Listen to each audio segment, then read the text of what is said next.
Hey guys, subscribe for daily content, and if you're shopping for gear, make sure you check out the description for the newest items at some of the very best online retailers. There's also links for some of the items that I personally recommend. Thanks! What's going on YouTube? Metal Complex here, and today I've got a really interesting knife review / knife overview to share with you guys. This is the USA-made EMP EDC Pulse. These are being made by Axial, so they are made in the United States. This is actually the second edition of this knife. They have had, and they did an original edition, right? I think what I handled a while back was a pre-production sample of the first edition, which I remember feeling like was kind of underpowered. And I'm really happy to say that not only is this nice and powerful and feels great on deployment, it did not fail the entirety of the time that it's been with me in my pocket, being used for light stuff, right? I don't do extensive testing or anything like that, but it didn't fail, felt good the entire time, and is very competitively priced. I know that people are aware of this knife, but I can't help but feel like it's insanely underrated right now. This knife is available in this blade configuration and also Tanto in a couple of different colors. I'll link it down in the description. You guys can check it out if you want to. It does help my channel when you use those links, but that's entirely up to you. Thanks so much to EMP EDC for sending this sample in for me to review. And thanks to my patrons for supporting me. Let's go ahead and measure this knife, and I'll give you guys some size comparisons up against some popular competition. So this is just shy. I don't know how do they list it as 8 inches?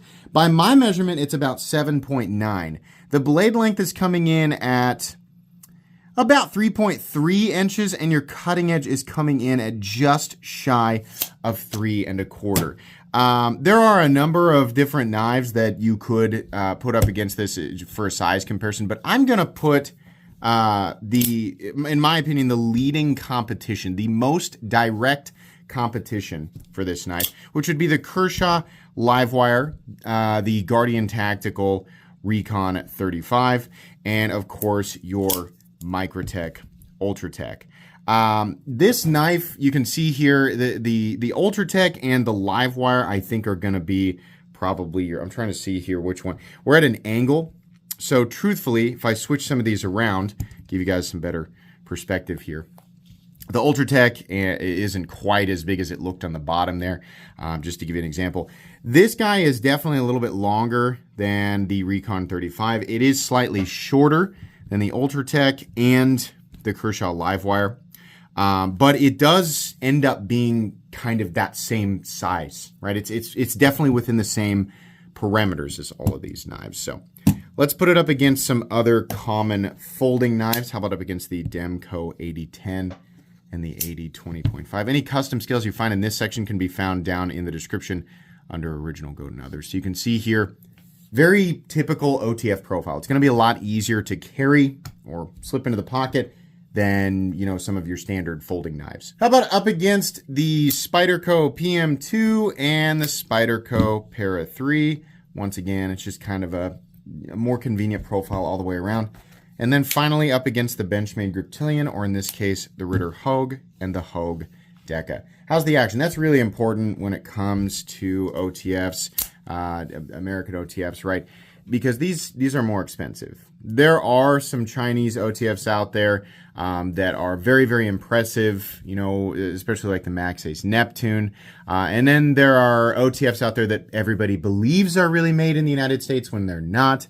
And that would include Venom Tech, Cobra Tech, Ravencrest Tactical. If you're watching this video right now and this is news to you and you've always been under the impression that those knives are made in the United States, sorry, they're not. They're assembled here, but they are mostly rebranded Microtech clones, and all of those parts come from China. They've been around for a real long time. In fact, you can get them for way less on other parts of the internet.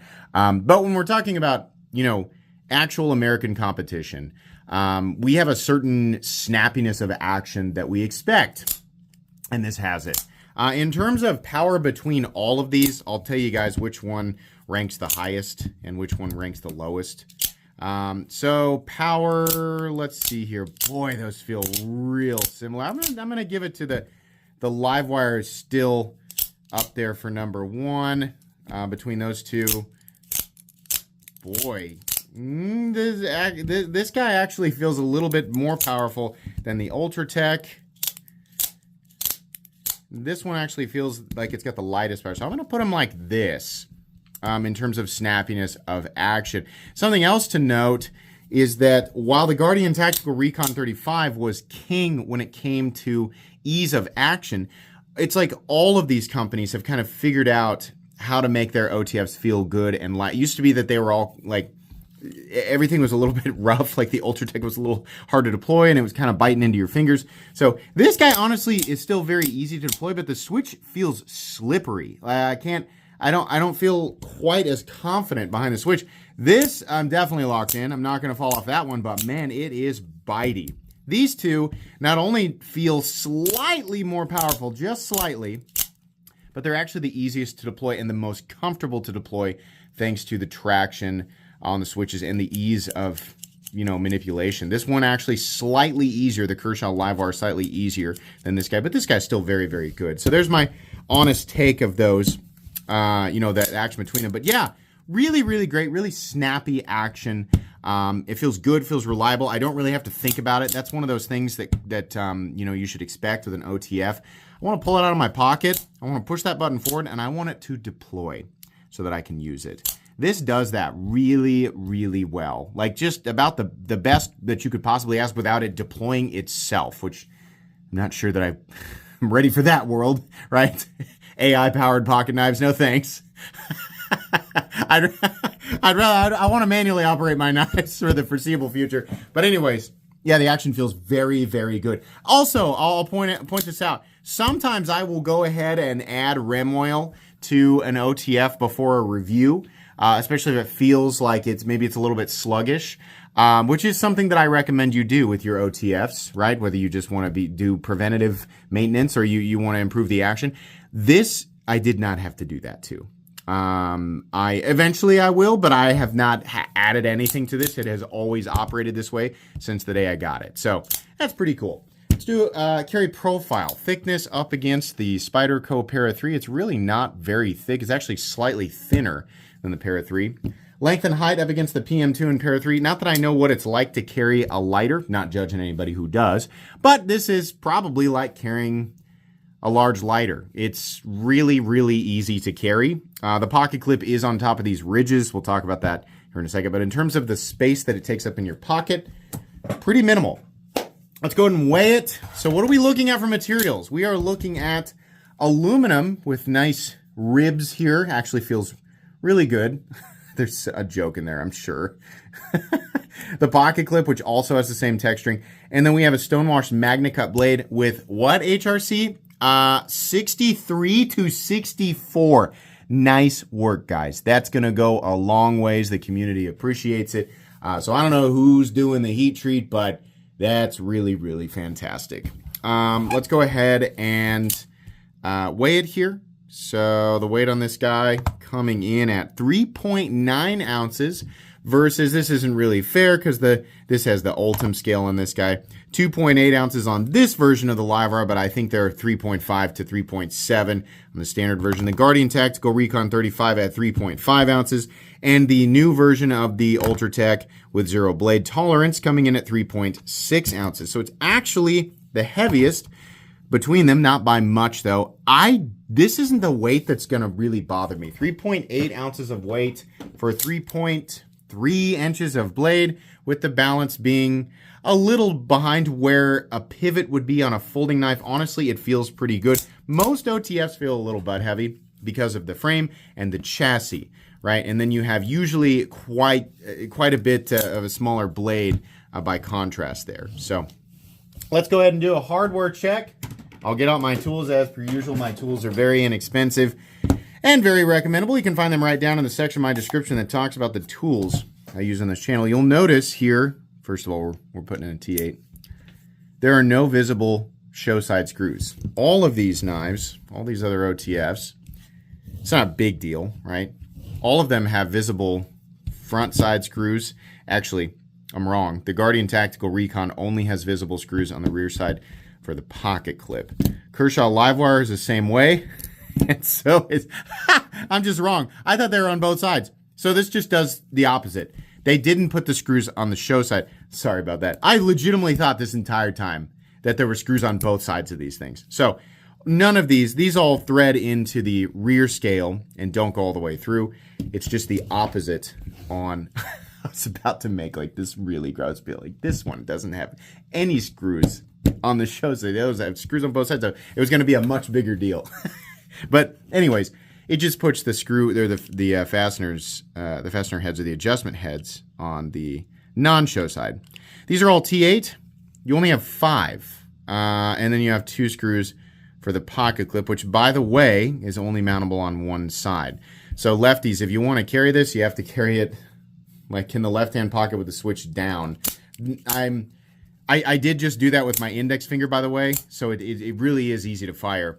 I don't think they make left-handed versions of these knives, which is disappointing. I really wish that they would have. But if you want to get into this thing, it's very easy to do. As long as you have the right tools for the job, you should be good to go. Okay, blade stock thickness here. Let's go ahead and measure that real quick. I don't know why this is... There we go. Sorry about that. Okay. I bet that's 125. That'd be my guess. 120 thousandths. So, okay. Meat and potatoes time. What a good looking OTF. A lot of people always comment like all OTFs look the same. Yeah, a lot of them do. And the reason is because the mechanism that's responsible for throwing the blade, like it's all kind of, like they're not all exactly the same, but it's all the same idea. And there's just less room because the blade has to fit inside the chassis. So you could make the handle some really ridiculous shape, but then all you're doing is just making the ratio of like the size between the handle and the blade like that much more ridiculous, right? If you added some real crazy lines or whatever. Some companies have gotten creative with that. Most OTFs are just going to look like this. And where this one has a little bit of personality, they didn't go plain aluminum. They didn't do any inlays or anything, which I actually kind of like sometimes Guardian Tactical does. They just did some ribs here, which is pretty nice. It feels really good. It adds meaningful traction. I like that. In fact, all of the spots in this knife where you would want traction, there is. The jimping is pretty good. It's not perfect, but it's pretty good. Getting traction on it. I do like that. A little disappointed they didn't have an option for a double-edged blade, but that's okay. We don't necessarily need it. Honestly, the cutting geometry is, it's never super great when it comes to, OTFs because you just don't have a ton of room. And they're also trying to, balance things out. But this guy has this particular one that's probably the one that I would go with. The Tanto looks cool. But this is so much more utilitarian, right? This Warncliffe or whatever you want to call this blade. It works really, really well. You have a nice, somewhat thin, kind of medium to, medium thin edge. Very, very utility. It's like an extended utility knife. Really, really like that. So the whole thing is like very utility oriented. This is a very tool OTF. So many people these days are still under the impression that all OTFs are designed as weapons, and especially on TikTok. You TikTok folks that are here from TikTok, you guys are actually super friendly. You're way more friendly than the goofballs on YouTube Shorts. The YouTube knife community here on my long form content is definitely, the friendliest audience. But when it comes to OTFs, there's one thing very consistent about the TikTok knife community. So many of you will fight tooth and nail to tell me that all OTFs are exclusively designed as weapons. I found that so interesting after one of those TikToks about, OTFs went viral. No. Like a lot of times, people tell me, well, the word combat is in Combat Troodon. That's mostly marketing. Because you could, here's the thing. I could go to Walmart and, if I could be buying a rolling pin. They could put the word combat in front of it. Not going to change what I'm going to use it for, right? You could you could literally put the word combat in front of any knife, right? And say, oh yeah, it's designed this, whatever. Yeah, but the vast majority of people who buy it are just regular Joes walking around, definitely not doing combat or using the knife in combat, right? So, OTFs, I've always stood by this, is that OTFs, well, number one, they're loud and clicky and they look aggressive and they scare people, right? So people reduce these knives to how they make them feel. I feel like that's a weapon, therefore it is, and I've decided that. That's my foundation. And so you go years and years and years thinking that without having anybody explain or offer an alternative argument, and you are just dedicated to that idea, which I think is what happens with a lot of people, especially on short form content. There's not a lot of room for context. OTFs, double action OTFs, I have maintained that, number one, this is factually true. The vast majority of them, just like folding knives, are actually designed as tools. There are plenty of arguments for certain OTFs out there that are, designed as weapons or to be used defensively or offensively in terms of combat. Fine, whatever. The vast majority of them are tools, right? Also, I find it ironic that these are so heavily, it's moderated, I guess. I mean, there's so many laws surrounding switchblades, and this is, again, this is legally defined as a switchblade. This is a switchblade. Whatever your grandpa told you the definition of switchblade is, right? Or you watched Who Framed Roger Rabbit and they're using switchblades and those things look different than these. Those are just stilettos, just whatever. What I'm saying is, a lot of people have this base idea of what a switchblade is. This is legally defined as a switchblade. It operates via the deliberate pressing, moving, switching of a switch, right? These types of knives are usually the ones that people are the most afraid of when they don't know anything about them. I've always maintained that these are some of the safest knives on earth. These are some of the most convenient knives on earth.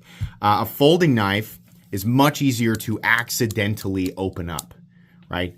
An automatic OTF, as easy as these are to fire, they take much more deliberate force, and the knife or the blade is completely and totally housed within the frame, making this knife very, very safe. You are not going to deploy this knife unless you want it deployed. I bet, if I were to carry both of these knives back to back for decades at a time, the number of times I accidentally deploy the Para 3, which is actually a really great knife, would probably be dozens, if not hundreds of times more than this guy. So OTF knives are incredibly safe, and they're also insanely convenient.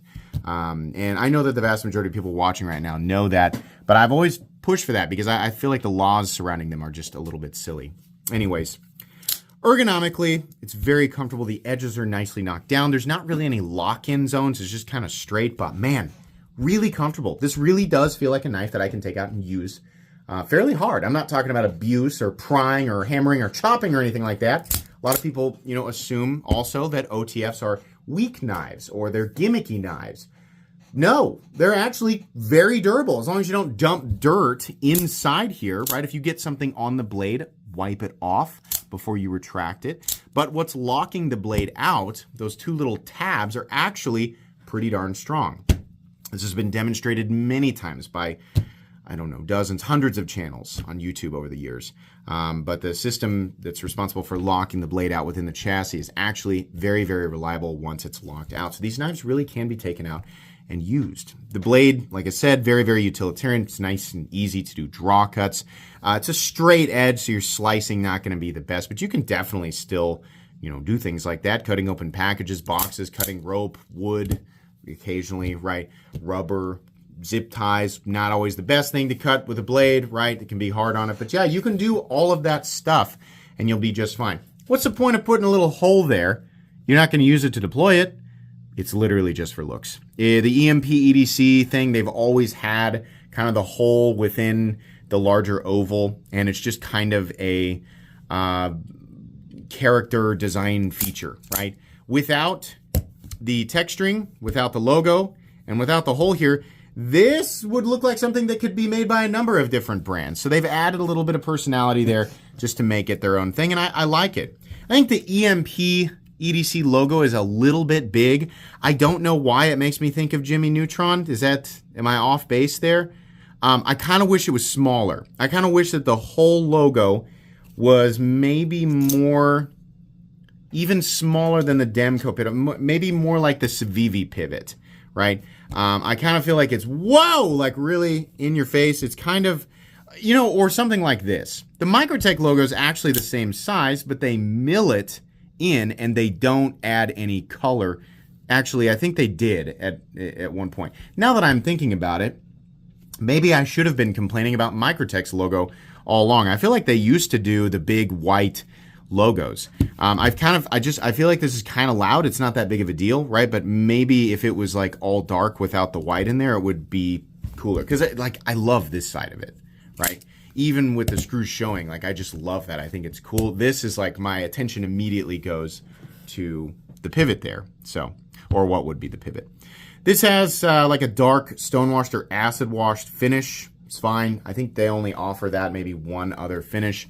The bevel is nice and even. It looks good. There might be a... No, yeah, it looks good on both sides, honestly. Blade plate. How is it? About the same as... Let's run it up against the Guardian Tactical. So this one's louder, but it's the same. They're the same movement. The Kershaw's got the least. And then, well, of the ones that have blade play. And then, of course, the new zero blade play or zero blade tolerance Microtech Ultratech has none. Do you need zero blade play in your OTF, right? You would think, of course, Metal Complex is going to say yes. He's a big fan of the Hawk Deadlock. I am. I'm also a big fan of the Microtech Ultratech with zero blade tolerance or zero blade play. I think it's really cool. Do you need zero blade play in your OTF? No. Absolutely not. That's just something that's fun for enthusiasts and collectors. And, you know, there's a bunch of different layers to that onion, why people enjoy that. No, your OTF does not need zero blade play. It's locked out. This is not the same thing as a wiggly blade with a liner lock or frame lock on a folding knife. It doesn't mean the same thing, right? So you're fine. It's not going to hurt anything. OTFs have been functioning just fine for years with a little bit of blade play, right? No lanyard hole, who cares? In and out of the pocket, it's a little bit bumpy because this sits right on top of the ridges here. Why they did not do a bald spot when there's not even an option to flip the clip over is beyond me. Really need a bald spot here. That's weird. But it's really not that bad because these bumps are not super aggressive or sharp. So the in and out of the pocket experience is pretty straightforward. Already kind of talked about the blade play. Does it rattle in the closed position? A little tiny bit. Does it rattle in the open position? Yeah, definitely. Is there play in the button? Yes. I don't know why you guys get so concerned about that. There's a spring under the button to push it up and away from this base plate or this base area of aluminum so that it's not dragging, right? This guy has the steel plate underneath and the blade moves a little bit in the retracted position and a little tiny bit in the open position, but it doesn't have a spring. It's running on bearings, right? The Kershaw live wire, minimal, moves a little bit. Open position, minimal. I don't feel like it has a spring under there. It must have something else pushing it up and away. It's a weird thing.